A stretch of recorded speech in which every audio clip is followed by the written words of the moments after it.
Saat masih kecil, aku anak yang disukai banyak orang. Mereka berkata aku pintar dan cantik, yang hidup di keluarga sederhana walaupun sedang kesulitan ekonomi. Keluargaku terdiri dari ayah, ibu, aku, dan adik laki-laki. Kami hidup bahagia walaupun sedikit susah. Kami sekeluarga tetap kuat menghadapinya. Terlebih kedua orang tuaku yang berjuang agar aku bisa tetap bersekolah hingga perguruan tinggi. Ketika aku masuk SMP, adik laki-lakiku mulai sakit dan sering dirawat di rumah sakit. Saat itu, ekonomi keluarga kami cukup baik, sehingga masih mampu mengobati adik laki-lakiku. Tapi sore itu, tiba-tiba adikku mengalami kejang, dan orang tuaku khawatir dengan keadaannya. Ayah segera mengangkat dan membawanya ke rumah sakit terdekat. Ibu menyusul, sementara aku menunggu di rumah, berdoa semoga Tuhan menyelamatkan dan memberinya kesembuhan. Ternyata Tuhan berkehendak lain. Hari itu adikku pergi selama-lamanya. Kami semua bersedih atas kepergiannya, terutama orang tuaku. Bagi kami, ia adalah anak dan adik terbaik yang Tuhan berikan. Kami mengalami kedukaan yang mendalam. Keluarga kami tidak seperti dulu lagi. Aku dan kedua orang tuaku masih belum terbiasa dengan semuanya, mengingat 10 tahun kami bersama menghadapi segala kesulitan yang ada. Aku berharap waktu akan menyembuhkan segalanya, termasuk rasa duka. Tapi itu berlangsung sangat lama. Orang tuaku terlihat murung dan aku dapat memakluminya. Mereka berusaha lebih mendekatkan diri kepada Tuhan, mengikuti seminar motivasi, menceritakan pengalaman mereka melalui radio lokal, dan lainnya. Aku mulai berpikir, aku juga berduka. Kenapa mereka seolah-olah tidak melihat bahwa aku di sini? Kami seharusnya bisa berbagi bersama. Suasana itu berlangsung 4 tahun lamanya. Aku sebagai anak berusaha menerima dan bersabar atas segala hal yang terjadi. Setelah kami melaluinya, aku menjadi anak yang sangat mereka sayangi, terlebih lagi bagi ibuku. Saat itu aku berada di tahun terakhir SMA dan berjanji untuk menjadi anak yang baik, yang dapat membanggakan serta membahagiakan orang tuaku di hari tua mereka.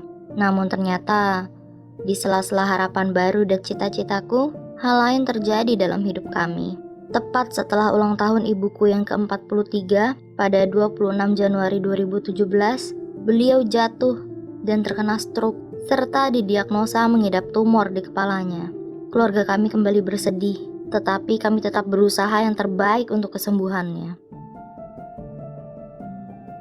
Kehidupanku berubah. Sepulang sekolah aku harus ke rumah sakit, menginap di sana untuk bergantian menjaga ibu, dan itu berlangsung hingga aku lulus. Aku pun tidak dapat langsung melanjutkan studi ke perguruan tinggi.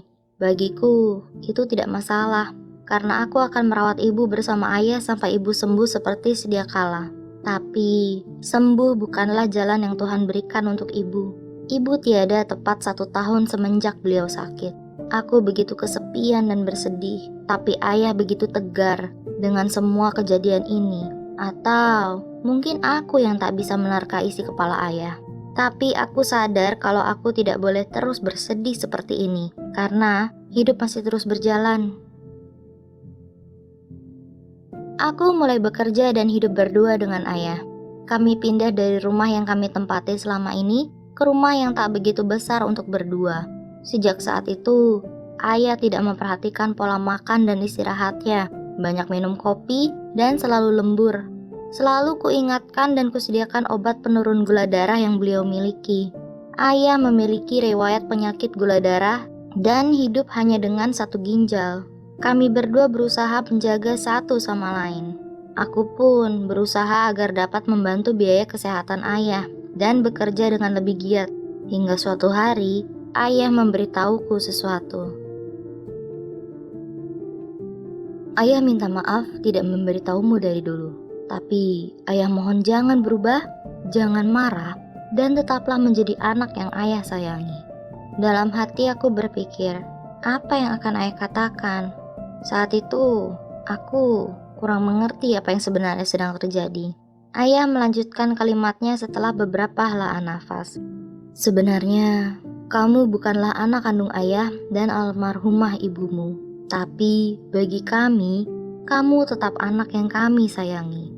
Aku tidak bisa berpikir, apalagi ini. Lantas, aku hanya bisa bertanya, lalu siapa orang tua kandungku ya? Ayah menceritakan semuanya.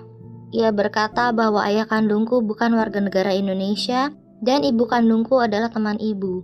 Mereka berpacaran hingga ibu kandungku hamil, tapi ayah kandungku tidak bisa menikahinya karena perbedaan budaya.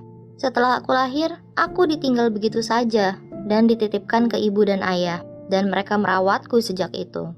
Kepalaku berputar, aku ingin muntah dan badanku terasa lemas, dan berpikir sebaiknya aku terbangun dari mimpi ini. Ayah menggenggam tanganku dengan lembut. Aku tidak kuasa dengan kenyataan yang menghantamku seperti ini. Kukuatkan hati dan meyakinkan diri bahwa aku tidak akan berubah. Semuanya akan tetap sama, dan aku akan tetap berbakti kepada satu-satunya orang tua yang kumiliki saat ini. Itulah yang kuucapkan pada ayah saat itu. Aku bertanya pada ayah, "Ayah, kenapa Tuhan seperti ini padaku? Apa aku anak yang pantas mendapat cobaan seperti ini dari Tuhan?" Ayah dengan linangan air mata di pipinya berkata, "Kamu tidak boleh berkata seperti itu. Tuhan tidak seperti itu kepada siapapun, termasuk padamu. Yang harus kamu lakukan adalah menjadi lebih kuat dan tegar. Yakinlah ada kebaikan di balik semua ini." Setelah perbincangan malam itu, aku pergi tidur, karena esok pagi aku harus pergi bekerja. Saat tidur, aku terbangun oleh suara ketukan di pintu rumah kami. Teman-teman ayah memberitahuku bahwa beliau jatuh sakit dan sekarang sedang dirawat. Kepalaku menjadi lebih pusing dari sebelumnya.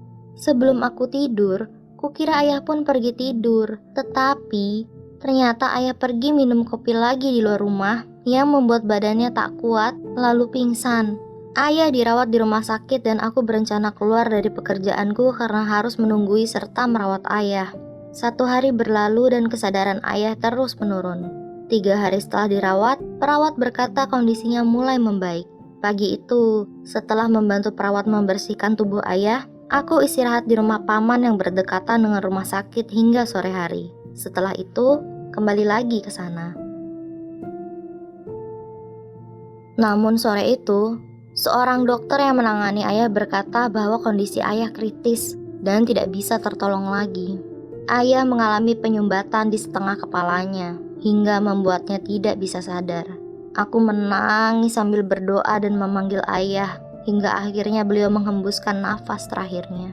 Aku seperti kehilangan duniaku yang tersisa. Hatiku terasa sakit, hingga aku kesulitan bernafas. Aku menangis sejadi-jadinya, tak peduli pada sekitarku. Kakiku lemas hingga harus dibantu berdiri oleh beberapa saudaraku untuk keluar sejenak dan menenangkan diri. Aku sendirian, pikirku saat itu. Begitu marah dengan keadaan dan tidak bisa menerimanya begitu saja. Berbulan-bulan setelah kehilangan ayah, aku sering berpikir untuk pergi juga dari dunia ini. Hingga suatu hari di saat terlemah dan terlelah hidupku, aku tidur dan bermimpi mendengar suara ayah. Suara yang selama ini kurindukan, suara yang sangat menguatkan hidupku. "Kamu harus kuat ya. Ayah yakin kamu bisa melewati ini semua. Kamu anak ayah yang hebat. Kamu harus tetap hidup dengan baik dan hiduplah dengan bahagia." Aku terbangun dari tidurku dan menangis.